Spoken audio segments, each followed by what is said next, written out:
皆さんごきげんよう、上川薫です。今回取り上げる話題は、ロシア大統領選挙。プーチン大統領に批判的な人物が大統領選に出馬しようとしています。日本の報道ではあまり取り上げられることのない人物なのですが、このチャンネルでは、ロシア内においても戦争に反対しようとしている人たちがいることをつかむためにも、この動きをお伝えしようと思います。なお、日本の報道でロシア大統領選挙についてあまり取り上げられない理由というのは、どうせプーチン大統領が当選するでしょうと、どこの報道も考えているからです。実際その見立ては非常に正しいと言えます。なぜならば、ロシアの選挙は、プーチン大統領が当選するための儀式として行われるものであり、実際の民主的な選挙とは全く異なるものだからです。まず第一に、出馬するにも規制がかけられています。10万人の署名が必要ですが、この署名にもやたらと厳しい審査があり、ちょっとでもスペルミスでもあろうものなら、これは正しくない署名だみたいな形で簡単に出馬しようとした人を跳ねのけるといったことが行われます。また、選挙そのものについて言っても、投票所の職員らが不正に加担する形でプーチン票を箱いっぱいに詰め直すなんていうことも何度となく報告されるなど、ロシアにおける選挙はまともに機能していません。中国や北朝鮮で行われる選挙が、それぞれの国の体制を維持するために行われているのと全く同じような性質です。ただ、このような大統領選挙であったとしても、ロシア国民の中で反戦派の人たちがいるかどうかを見るためには、この動きを追っていくのは重要でしょう。というわけで今回の動画では、前半部分ではロシア大統領選挙について、そして動画の後半では、スウェーデンが NATO 加盟へ一歩前進しました。プーチン大統領の行ったウクライナ侵略に伴って、ロシア海軍が死に体になったということについて解説しておきましょう。それではまずは、プーチン大統領を批判する人物、どのような考えなのか、記事をご紹介します。平和望む世論をプーチン政権に示す。ロシア大統領選唯一のウクライナ反戦候補インタビュー。3月のロシア大統領選への出馬を認められた候補予定者で唯一、ウクライナ侵略に反対の立場を表明するナデジジン元ロシア下院議員がモスクワで産経新聞などの取材に応じた。左の写真が大統領選に出馬しようとしているナデジン氏です。出馬の理由をロシアに平和を望む多数の国民がいることをプーチン政権に示すためだと説明。ロシアは強権統治を脱却し自由な国になるべきだと訴えた。ナデジジン氏はウクライナ侵略について現政権の大失敗と指摘。プーチン大統領は侵略でロシアを世界から孤立させ、国民の国際的信用を傷つけたとした。その上で、プーチン政権に立ち向かおうとする国民こそが愛国者だと強調。自身の出馬で政権を批判する機会を国民に与えたいとした。一方、欧米諸国や日本については、良き隣人とし、関係改善を模索すべきだとした。ナデジン氏は、プーチン政権の批判者で2015年に殺害されたネムツォフ元ロシア第一副首相の元顧問で改革派野党市民イニシアチブが公認。最終的な出馬には有権者10万人分の署名が必要で、陣営は署名集めを進めている。この署名集めについては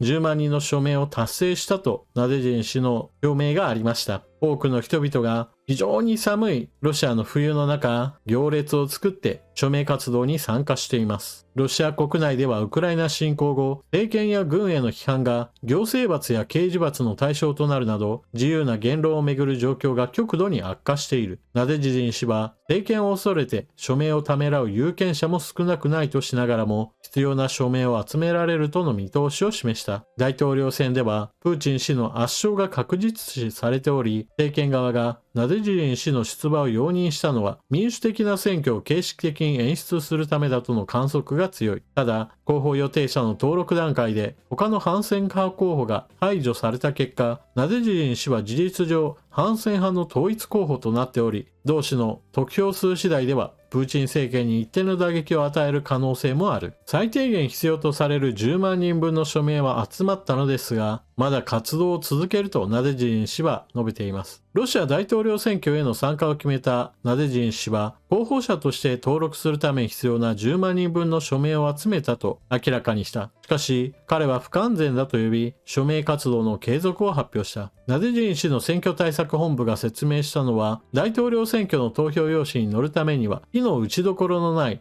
正しく署名された10万人分の署名が中央選挙管理委員会に提出されなければならない。現在、検証部門によって良好と評価されたのは、収集された署名のうち 63.6% のみです。この点で私たちは、署名の収集量を15万筆に増やしますと本部は述べた。記事の補足なのですが、10万人分の署名が必要だと言われて10万人分を超える署名を集めたとしても、じゃあそれで大統領選挙に出馬できるかといえばそうではありません。署名を集めたのに大統領選挙に出馬が認められなかった人物がいます。プーチン大統領に批判的な立場を取ったエカテリーナ・ドゥンツワ氏は、署名を集めたにもかかわらず、大統領選挙への出馬は認められませんでした。このようなこともあることから、有効票といった考え方で10万票を上回るためには、もっともっと多くの署名を集める必要がある。そう考えて10万人の署名からもっと上の15万人分の署名を集めた上で、大統領選挙に出馬できるよう掛け合おうとしているわけです。動画の冒頭でも述べましたが、ロシアの大統領選挙では、きちんと選挙管理委員会が公平な立場から選挙活動を見守っているわけではありません。あくまでもプーチン大統領の手先となって票を操作するといったことが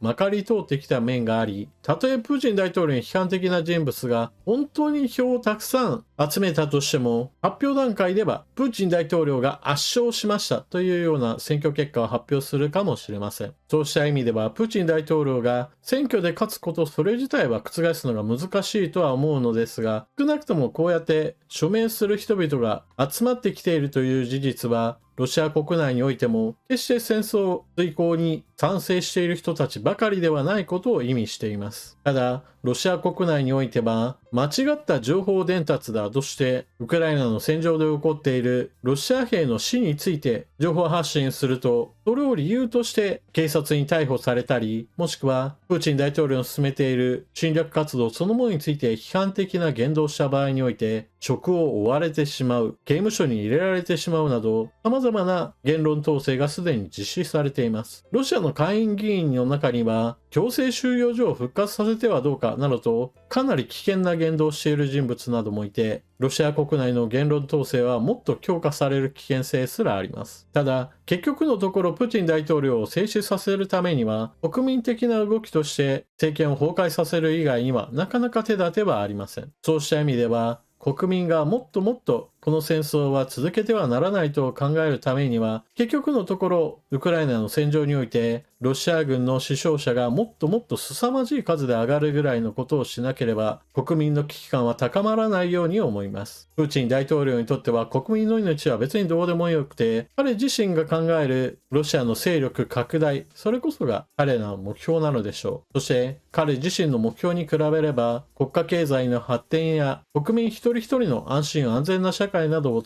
全く価値のないものに思っていると私は思います。さて、そんなプーチン大統領の考えによってロシアという国家にとっては未来まで悪影響が残る出来事は進展中です。それが北欧諸国の NATO 入りです。スウェーデンの NATO 入りに関してトルコ議会がこれを承認しました。動画の後半ではその話題について解説しておきましょう。プーチン大統領は NATO 勢力が東方に拡大してきているから、それを脅威に感じたロシアが侵略するのは何の悪いことでもないみたいなことを言うわけですが、実際にはプーチン大統領の侵略活動によって北欧の中立国フィンランドとスウェーデンは NATO 加盟申請を行いました。そして現在フィンランドは加盟を果たし、スウェーデンの加盟手続きも進んでいます。トルコ議会が承認を行い、大統領がこれを認める形でトルコの手続きは終了します。残るはロシアと近しい国ハンガリーのみです。このような状況になることによってロシアはバルト海において立場が全くなくなります。周辺は全て NATO 勢力圏ということになり、艦隊一つ丸ごともはや何の活動もできないレベルまで押し込められてしまうからです。また黒海においてもウクライナ軍による度重なる攻撃によって艦隊母港セバストポリはもはやまともに機能しません。以前の動画でも解説しましたが、黒海艦隊の司令部は放棄され、ロシア本国領まで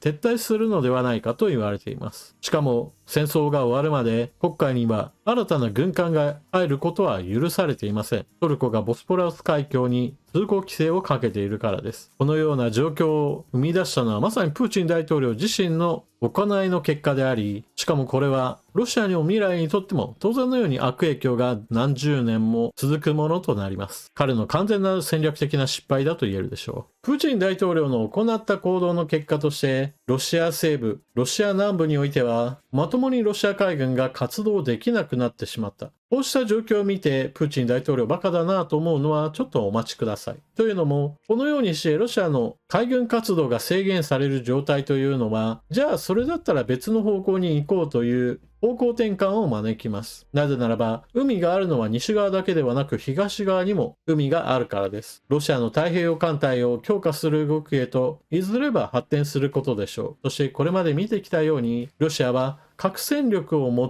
て脅しをかけつつ、他国に軍事力で侵攻するといったことを実際に行い、占領地の領土併合を勝手に宣言するなど、まさにやりたい放題の国です。そのような国が隣にある以上、日本は最も気をつけなければならないし、またそうした現実を直視しなければなりません。これが遥か彼方に本当に遠い国であるならば、あまり危機感は持たないでいいかもしれませんが、隣の国がまさにそのようなことをやっているこの現実を無視して、ウクライナの戦場は遠いから気にしなくてもいい、何の支援もしなくてもいいみたいなことを言う人たちは、まさに現実から目をそらしていると言えるでしょう。そしてもう一つ見なければならないのは、ロシアの戦争には、北朝鮮やイランなどが協力しており、そしてもしも中国が軍事活動を行った時には、今度はロシアの方から中国側に対して軍事的な支援を行うかもしれません。その時に供与される力というのが、現在何の戦争にも加わっていないロシアの太平洋艦隊であるといった可能性も忘れてはいけないキーワードなのです。というわけで今回の動画はここまで。ロシアの大統領選挙にプーチン政権を批判する人物が出馬しようとしています。しかし見通しは暗く、だからこそウクライナ支援を行ってロシア国民自身がプーチン政権を倒すように決意するほか、おそらくこの戦争を止める手段はないでしょう。またプーチン大統領の行動によって北欧の国々は NATO 入りを果たそうとしています。これはロシアという国にとって西方の海軍が無力化するような戦略的な失敗を意味するのですが、一方において東方の海軍が強化されることになれば、それは中国が軍事活動を行った時の補助戦力として動く可能性があることは忘れてはなりません。そして中国が侵略しようとしている国というのが台湾であったり日本であったりする可能性については決して見逃してはいけない事実なのです。それでは動画最後までご視聴いただきありがとうございました。チャンネル登録していない方はぜひともチャンネル登録していってください。